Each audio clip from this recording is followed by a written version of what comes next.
Hello friends, welcome back to my channel. আশা করি সবাই ভালো আছো, আমিও ভালো আছি। নাতির দাদুকে খুঁজতে হচ্ছে কিভাবে পড়াশোনাটাকে একটু ইন্টারেস্টিং করে দেখাতে হবে। মানে পড়াশোনা করাবো, ছেলে পড়াশোনা শিখবে, সেটাই তো একটা ইন্টারেস্টিং জিনিস। যেভাবে সবাই করায়, ছেলে পড়বে, পড়তে শিখবে, অক্ষর চেনাবো, বানান চেনাবো, ওইগুলো করবো, তা না। কতগুলো কি দেখলাম না, তার মানে যে তারগুলো দিয়ে আমরা জামা কাপড় টাঙাই না, মানে দেখবে ছাদে, আগে ছিল, এখন তো আর আমরা ওইসবে টাঙাই না, এখন প্লাস্টিকের দড়ি দিয়ে টাঙানো হয়। ওই তামা নয়, অ্যালুমিনিয়ামের তার। হ্যাঁ, সেই লোহা বা অ্যালুমিনিয়াম যাই হোক, কোনো কিছু তার, সরু তার, এবার সেটাকে প্লাস দিয়ে মানে ঘুরিয়ে ঘুরিয়ে অ্যালফাবেট স্টাইল করে সেটাকে কাটিং করে ছেলেকে অক্ষর জ্ঞান করানো হচ্ছে। 1 বছর চলে গেছে, মাইন্ড ইট। মানে প্রথম সেই মানে এদের সেপারেশনের সেই ফার্স্ট মুহূর্ত থেকে এই জিনিসটাই চলছে, অক্ষর জ্ঞান করানো। আচ্ছা, প্রথমে স্লেটে হলো, তারপরে বইয়ের মধ্যে হয়তো চেনানো হলো কোনো কোনো সময়, এখন হচ্ছে তার দিয়ে কেটে কেটে অক্ষর জ্ঞান। ভাই, এ যুগে এইভাবে অক্ষর জ্ঞান কিসের প্রয়োজন? যার বাবা এত বড় ব্লগার, যার বাবার বাড়িতে গাড়ি 3টে, যার বাবার বাড়িতে 3টে এসি, যার বাবার বাড়িতে ফল সিলিং, সোফার ছড়াছড়ি, আরও অনেক কিছু ছড়াছড়ি, যাই হোক, হ্যাঁ, বাথরুমের ছড়াছড়ি, এটা বলতেই হয়। ভাই, একটা বাড়িতে 4-4টে বাথরুম, একটা বাথরুম সম্ভবত ইউজ হয় না, মানে রেডি হয়নি, বাদ বাকি 3টে বাথরুম। আচ্ছা, মানে এলাহি ব্যাপার। সেখানে তার ছেলের অক্ষর জ্ঞান হচ্ছে তার কাটিং করে। কেন ভাই? এত এত ভিউয়ার্সরা এত এত ব্লগ পাঠিয়েছিল, আমরা দেখেছিলাম, গিফটসে অনেক কিছু পেয়েছে ছেলেটা, সেগুলো কোথায়? আমার তো এটা জানতে ইচ্ছে করে, নাকি সেগুলো যত্ন করে কোথাও তুলে রেখে দেওয়া হয়েছে, নাকি বাচ্চাটাকে খেলতেও দেওয়া হয়েছে, খেলতে খেলতেও তো মানুষ শেখে, সেগুলোকে যত্ন করে কোথাও তুলে রাখা হয়েছে, এটাই আমি বুঝি না। যাই হোক, সেগুলো পেয়েছে কি পায়নি, তবে কিছু কিছু আমার মনে হচ্ছে যেন পেয়েছিল। যাই হোক, খুব ভুল না করলে মনে হচ্ছে, কিন্তু এখন যাই না, দেখতে তো পাই না। সেগুলোকে নিয়ে ইজিলি পড়ানো যায়, আমরা তো পড়িয়েছি, প্লাস্টিকের ব্লক কিনতে পাওয়া যায়। এরকম অক্ষরগুলো তোমার যেটা করতে উনি চেষ্টা করছেন সেইভাবে অ্যালফাবেট স্টাইল দোকানে রীতিমতো বিক্রি হয় বাচ্চাদের জন্য, কিন্তু সেটা আরও কম বয়সের বাচ্চার জন্য, এই বয়সের বাচ্চার জন্য নয়। এই বয়সের বাচ্চার অক্ষর জ্ঞান শিখে তার স্পেলিং লেখার সময় এসে গেছে। আর এরা এখনও ABCD, ডি এর পর কি না জি ছেলে বসিয়ে দিচ্ছে। বোঝো, আমি তোমাদের সেদিনকেই বলেছিলাম, বাচ্চাটা ABCD এই 4টে লেটারের পর আর যেতেই পারেনি, তার বাইরে ওর হয়তো চিনেছে, কিন্তু এখনও ওর বলার চেনার ফ্রিকোয়েন্সি আসেনি। তার মানে বুঝে দেখো কতটা পিছিয়ে আছে।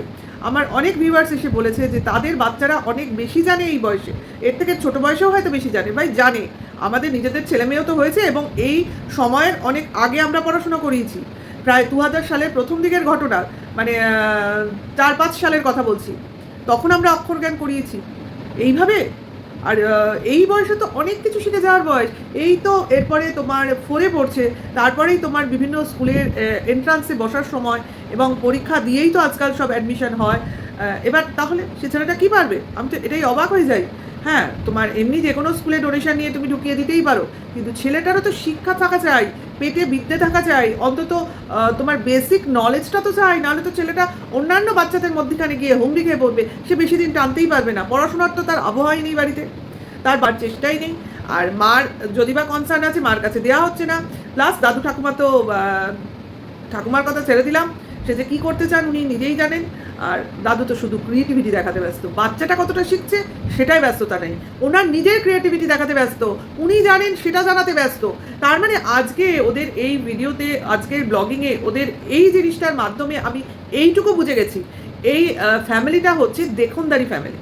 মানে সবাই নিজের জিনিসটা জাহির করতে চায়, মানে বাবা বাবার মতো নিজেকে জাহির করছে, আমি কত জানি দেখো, আমি কত বুঝি দেখো, কিন্তু আমি সব জানতা হয়েও কিছু পারি না, এরকম একটা ভাব।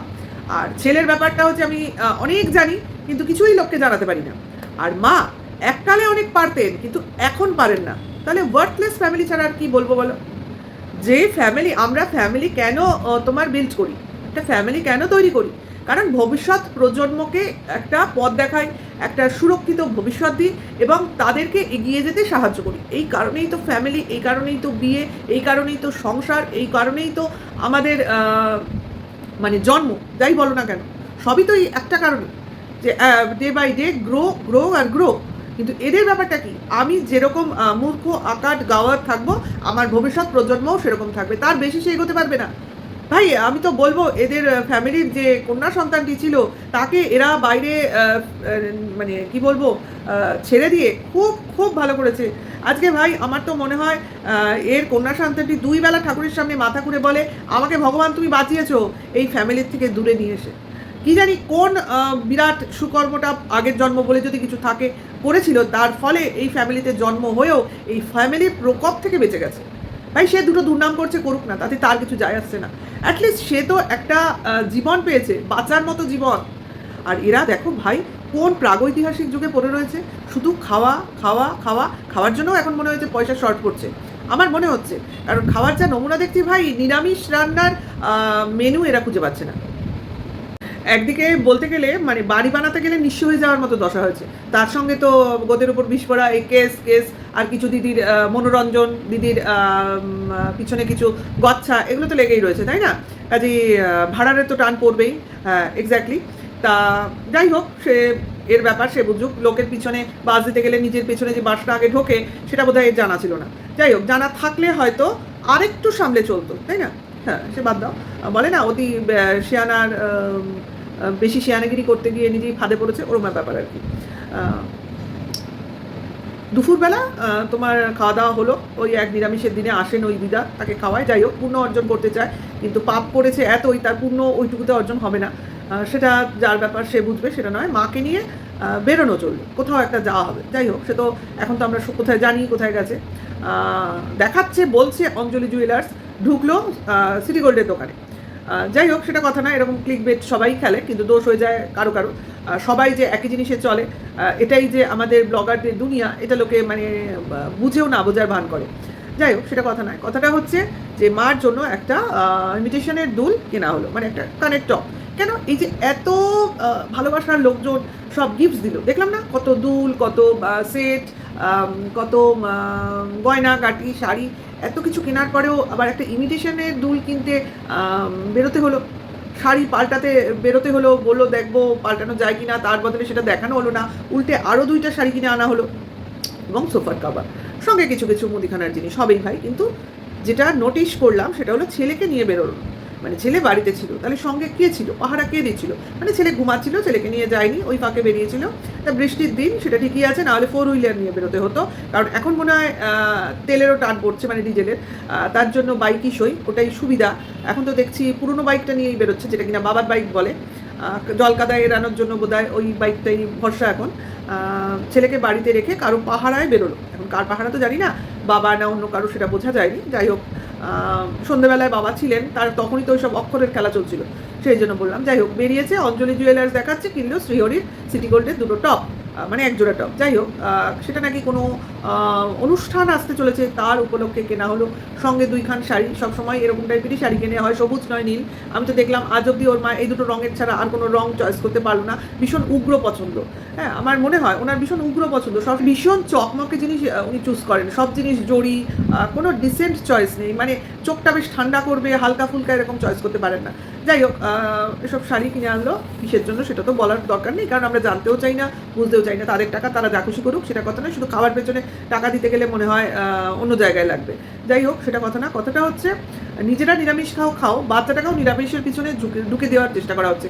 এখন তো সপ্তাহে 3 দিন নিরামিষ এসে দাঁড়িয়েছে, মানে বাকি 4 দিন আমিষ যদি খাওয়ার হয় খাবো, বাকি ওই 4 দিনও যদি নিরামিষের ভেতরে ঢুকিয়ে দেওয়া যায় তো খুব খুব ভালো হয়। কিন্তু আমি বলবো, আমার মতে আমিষ খেলে যত না খরচ হয়, নিরামিষের পিছনে কিন্তু খরচ বেশি হয় ভাই।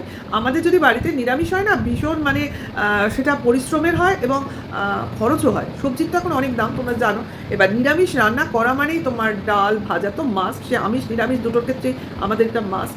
এবার সবজি 2 রকম বানাতে হবে, নিরামিষ একরকম সবজি দিয়ে মোটেও কেউ উঠবে না। এবার নিরামিষ খাওয়াই মানে তার সঙ্গে হয় একটু চাটনি লাগবে, নয় একটু দই খাবে, দই তো খায়, টক দই ছেড়ে দাও, চাটনি লাগবে, সঙ্গে যদি আরও কিছু শাক টাক হয়, মানে অনেক কিছু লাগে একটা নিরামিষে। কিন্তু আমিষ রান্না করো তাহলে তোমার ওই শাক, ডাল ভাজা আর একটা মাছ বা মাংস, মানে মাটন হলে তবু খাবে ভাতের সাথে। আমাদের তো চিকেন ভাতের সাথে মোটে খেতে চায় না। চিকেন মানেই হচ্ছে তোমার রুটির খাবার বস্তু, এবং সেটা আমরা রাতে খাই। রাত্রে আমরা তো কেউ ভাত খাই না, রাতের দিকে রুটি। রুটি ম্যাক্সিমামই রাতের দিকটা আমরা খুব হালকা ফুলকা খাই। আমরা হয় রুটি, নয় চাউমিন, নয় পাস্তা, তোমরা অবাক হবে কিন্তু কিছু করার নেই, আমরা এরকমই খাই। আর নয় ডালিয়া, এটা রাতের দিকে খাই। কারণ যেহেতু আমার বরের সুগার, আমি চেষ্টা করি যাতে তোমার ভাত বা ওই জাতীয় জিনিসটা কম দেওয়া যায় এবং এইরকম জিনিস দেওয়া যায়। হ্যাঁ, এটা জলখাবারের জিনিস, কিন্তু আমরা রাত্রে খাই, যেহেতু দুজন মাত্র, আমাদের এটাই হালকা হয় খাওয়াটা। রাত্রের খাওয়াটা খুব হালকা এবং কম খাই, আর দুপুরবেলাটা ভাত টাতের উপর দিয়ে যায়। যাই হোক, সেটা কথা না। কথাটা হচ্ছে নিরামিষ রান্না করতে গেলে অনেক রান্না করতে হয়। আমাদের নিরামিষ মানেই হচ্ছে পনির না, পনিরটা আবার আমাদের বাড়িতে কেউ পছন্দ করে না। আমাদের হচ্ছে হয় ধোকার ডালনা করতে হবে, নয় ডালের বড়ার তরকারি করতে হবে, নয় পেঁপে ডালের বড়া দিয়ে একটা সবজি করতে হবে, নতুবা কাঁচকলা মটর ডাল বেটে যে তরকারিটা হয়, মানে বড়া করে ঝোল হয়, সেটা করতে হবে।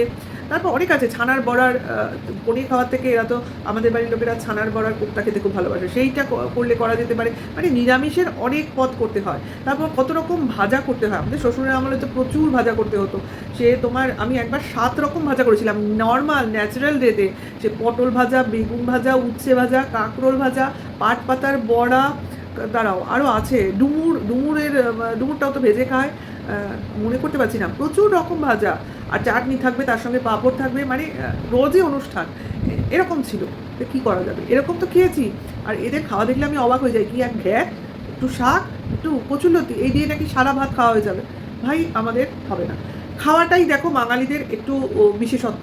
সেখানে খাওয়াই যদি না থাকে, তাহলে খাবোটা কি দিয়ে? একবেলা খাবো দিনে, মানে ভালো মন্দ সেটা ভালোভাবে তো খাবো। রাতের দিকে তো এমনিই হালকা ফুলকা খাওয়া হয়ে গেছে শরীরের জন্য, বেশি ভারী কিছু খেতেই পারি না। এই কারণে বিয়েবাড়িতে খাওয়াটা অবধি অ্যাভয়েড করি আজকাল। বিয়েবাড়ির ওই খাওয়ার গন্ধটা অবধি নিতে পারি না। খেলেই মনে হয় আমি খেলাম না, ওই গন্ধেই আমার মানে ইয়ে হয়ে গেল, পেট ভরে গেল, এরকম ব্যাপার হয়ে যায়। এইটা হলো ব্যাপার, এরা নিরামিষের আইটেম খুঁজে পায় না। যাই হোক, সোনার দুল নয়, ওটা ইমিটেশন, সেই হিসেবে কিনে আনলো। এখন নাকি ক্ষমতা নেই সোনার দুল কেনার। কোনো দিন ছিল? আমরা তো দেখিনি মাকে একটা সোনার দুল কিনে দিতে, বা বউকে কোনো সোনার দুল গড়িয়ে দিতে, আজ অব্দি তো দেখিনি, কোনো দিনই নেই। অথচ টাকা আসছে, বাড়ি হয়ে যাচ্ছে, টাকা আসছে, ফার্নিচার কেনা হয়ে যাচ্ছে, অথচ মার বউয়ের প্রতি একটাও সোনার জিনিস করার বা করলেও দেখাবার টেন্ডেন্সি নেই। কেন? আমরা অনেক আগে শুনেছিলাম নাকি এদের বাড়িতে সোনার গয়না যা ছিল, মার নাকি ডাকাতি হয়ে গেছিলো, তারপর থেকে আর সোনার গয়না সেভাবে ছিল না। হ্যাঁ, যাই হোক, এরকম কথা শুনেছিলাম। তা সেই ডাকাতির ভয়েই হয়তো মনে হয় আর কিছু সোনার গয়না করতে চায় না। কিংবা হয়তো বা আজকে ভিউয়ার্সদের বলতে চাইলো যে দেখো ভাই, আমার ক্ষমতা নেই, মাকে আমি একটা দুল গড়িয়ে দিতে পারি, যদি পারো তো তোমরা গিফটসের মাধ্যমে মাকে খুশি করো।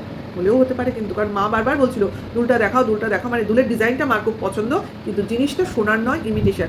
এইবার যারা বোঝার তারা বুঝে নাও, যারা অবুঝ তারা বুঝো না। এই হলো সোজা কথা। ঠিক আছে? হ্যাঁ, আজকে রাত্রিবেলা খাওয়া দেখিয়েছে, যেটা দেখিয়েছে সেটা তো বলতেই হবে ভাই। কাল বলেছিলাম আমি যে রাতের খাওয়াটা স্কিপ করে যাচ্ছে, আজকে আবার খাওয়া দেখালো, আবার বাবা শুধু দেখালো। হ্যাঁ, দুদিন ধরে বেশ দেখাচ্ছে, দুপুরের খাওয়া দেখাচ্ছে, রাতের খাওয়া দেখাচ্ছে। আর যাই হোক, সন্দীপের ভীষণ মন খারাপ, নিমন্ত্রণ পাচ্ছি না বিয়ের বিয়ের নিমন্ত্রণ পাচ্ছে না, সেটাকে অনুষ্ঠান। যাই হোক, ও কী বলে আমি ওর অর্ধেক কথা বুঝিও না, বুঝতেও চাই না। ও সব কিছুই নিমন্ত্রণে গিয়ে নাচাগানা করবে, কিন্তু আজ অব্দি অনেক নিমন্ত্রণেই গেছে, ঠিক আছে, কোথাও নাচাগানা করতে। হ্যাঁ, মাঝখানে ওই গঙ্গা পুজোর সময় মাঠে কিছু নাচাগানা দেখিয়েছিল, কিন্তু টন্দীপের নাচাগানা আমরা দেখতে পাইনি, মানে ওটা ক্যামেরার পেছনে ছিল আর কি। যাই হোক, সেটা কথা না, কারণ নাচার এখন সময়ও নাই, অন্যদিকে নাচতে হচ্ছে, এখন অনুষ্ঠানে নাচলে হবে না। আমার দৌড়াদৌড়ি করে, নাচানাচি করে কারো মনোরঞ্জন করতে হচ্ছে, কারণ দিদিদের এখন মনোরঞ্জন করার ভীষণ প্রয়োজন, কারণ তারা এখন অনেকটাই ফেসে গেছে। বুঝছো নিশ্চয়ই আমি কাদের কথা বলছি? কারণ তাদের তো সব পোল আস্তে আস্তে খুলে যাচ্ছে, তার জন্য তারা ভীষণ ভাট বকতে শুরু করেছে। হবেই, এটা হবেই ভাই। বলে না, যদি তুমি মানে ফলস আইডেন্টিটি নিয়ে এসে লোককে বোকা বানাতে চেষ্টা করো, তাহলে বেশি দিন তোমার এইসব জিনিস লোকজন নিতে পারবে না। কারণ পেটে শিক্ষা আছে বা মাথায় বুদ্ধি আছে, এমন লোকজন তো ওয়াইটিতে আছে। একদম সবাই যে বোকা বলো, থাবা গোবা, এরম নয়। যাই হোক, সবাই চন্দীপের মতো না, সবাই ওই বিজনেস দিদিগুলোর মতো না। কাজেই যাদের আছে তারা তো ধরে ফেলছে না, কাজেই এদের এই ভাট বকা আর লোকে সহ্য করতে পারছে না।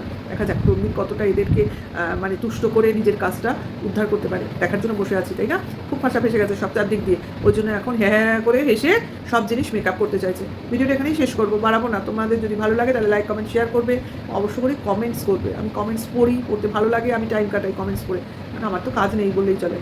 যাই হোক, এখনকার জন্য এইটুকু, টাটা, বাই।